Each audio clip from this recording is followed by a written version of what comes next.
Bienvenue dans ce voyage fascinant à la découverte des mystérieux secrets de la Bible éthiopienne. Plongeons ensemble dans les profondeurs de l'histoire ancienne, explorons les apôtres méconnus et la dynastie salomonienne qui ont façonné le christianisme éthiopien. Découvrons les secrets religieux enfouis dans la langue ancienne du Ge'ez. Préparez-vous à une exploration captivante de l'évangélisation et des trésors spirituels de l'Éthiopie. L'épisode du baptême du serviteur de la reine éthiopienne, narré dans Actes 8, 26-39. Tient une place fondamentale dans l'émergence du christianisme en Éthiopie. Ce moment significatif marque un jalon crucial, un catalyseur spirituel qui, selon les Saintes Écritures, a laissé une empreinte indélébile sur l'histoire religieuse du pays. Cependant, les récits historiques divergent, dévoilant une autre perspective intrigante.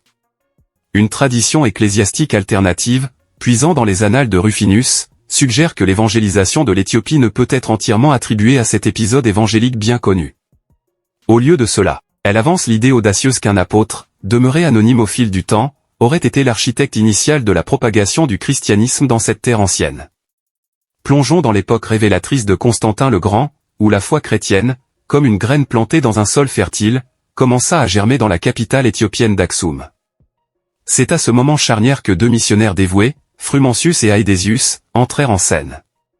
Leur zèle missionnaire fut déclenché par l'adhésion de la famille royale éthiopienne à la foi chrétienne, marquant ainsi le début d'une ère où les préceptes chrétiens s'ancrèrent profondément dans le sol de l'Éthiopie antique. Cette conversion royale, marquée par la ferveur spirituelle des missionnaires, s'avéra être le point de départ d'une transformation religieuse sans précédent. Les racines du christianisme s'entrelacèrent avec l'âme même de l'Éthiopie, jetant ainsi les bases d'une histoire chrétienne riche et complexe.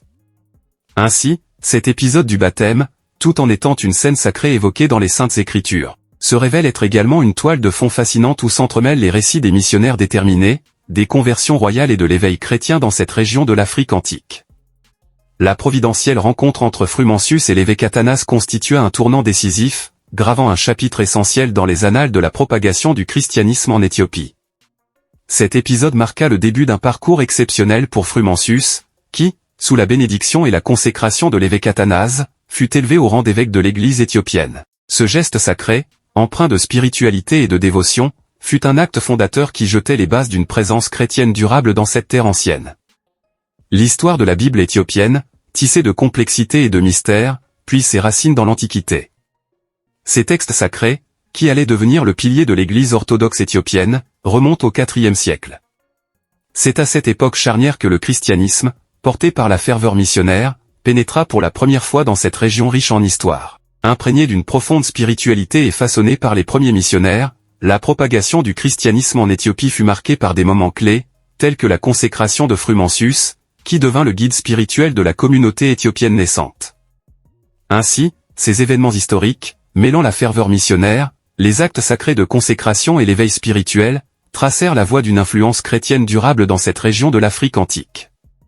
Le christianisme s'épanouit rapidement en Éthiopie, au point que, au milieu du VIe siècle, le moine et historien égyptien Cosmas Indicopleustes déclarait l'Éthiopie comme un bastion chrétien. Ce phénomène découle de la propension des dirigeants locaux envers le christianisme, ainsi que de l'arrivée massive d'immigrants chrétiens, en particulier les monophysites qui fuyaient Byzance après le concile de Chalcédoine en 451. Ces émigrants, ayant traduit la littérature liturgique, érigé des églises et établi des monastères, jetèrent les bases solides de l'Église éthiopienne. Selon la tradition monastique, les évangiles de l'Église éthiopienne sont attribués à Sainte Abagarima, l'une des 9 figures migratrices. À travers les siècles, l'Église d'Éthiopie élabora une version singulière du christianisme, intégrant des éléments de la culture locale et des traditions, ainsi que des textes supplémentaires tels que les pseudo-épigraphes.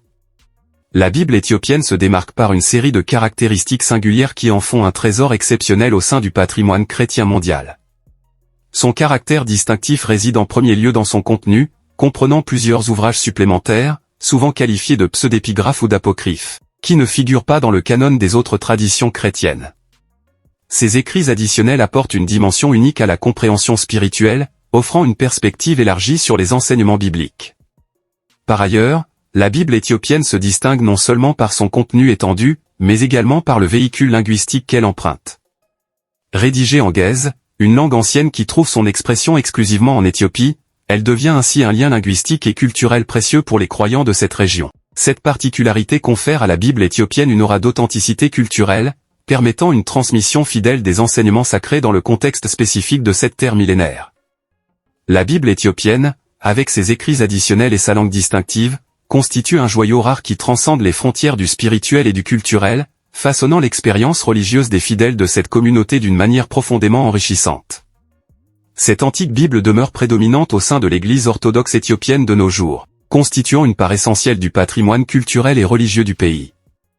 Comparativement à d'autres versions bibliques, la Bible éthiopienne se distingue non seulement par les textes supplémentaires qu'elle renferme, mais aussi par sa composition canonique. Une version restreinte de son canon comprend 81 livres, incluant 27 du Nouveau Testament, tous les livres de l'Ancien Testament présents dans la Septante, des Apocryphes, les Jubilés, les livres des Draps, et 3 livres des Maccabées. La dynastie salomonienne, avec son règne qui s'étendit sur près de 1000 ans, se révéla être bien plus qu'une simple lignée royale. Elle devint le pilier même de la légitimité et du prestige en Éthiopie, tissant une histoire intimement liée à l'évolution du christianisme dans cette terre ancestrale. Cette dynastie, ayant établi des liens profonds avec Israël et le judaïsme, émergea comme une force fondatrice qui influença de manière déterminante la destinée spirituelle de l'Éthiopie. Les racines de cette connexion remontent à Makeda, la reine de Saba, qui, après avoir désigné son fils Ménélik comme son successeur, insuffla une ère de prospérité et de paix. Ménélik, suivant les pas de sa mère, entreprit l'établissement du judaïsme en tant que religion officielle du royaume. Ces liens avec la tradition judaïque jetèrent les bases pour l'introduction imminente du christianisme en Éthiopie au IVe siècle. Ainsi, la dynastie salomonienne se révèle comme un maillon essentiel dans la chaîne temporelle de l'histoire éthiopienne, non seulement en conférant une continuité royale, mais aussi en servant de catalyseur culturel et religieux. Ces liens préalables avec le judaïsme tracèrent la voie pour l'épanouissement ultérieur du christianisme en Éthiopie, marquant une transition significative dans le paysage spirituel de cette nation. La Bible éthiopienne, par sa nature distinctive et ses textes uniques, continue d'occuper une place d'honneur en tant que pilier fondamental de la foi orthodoxe éthiopienne. Son influence s'étend bien au-delà des frontières géographiques de l'Éthiopie, offrant une perspective véritablement singulière sur l'histoire chrétienne et l'évolution de la foi dans cette partie particulière de l'Afrique.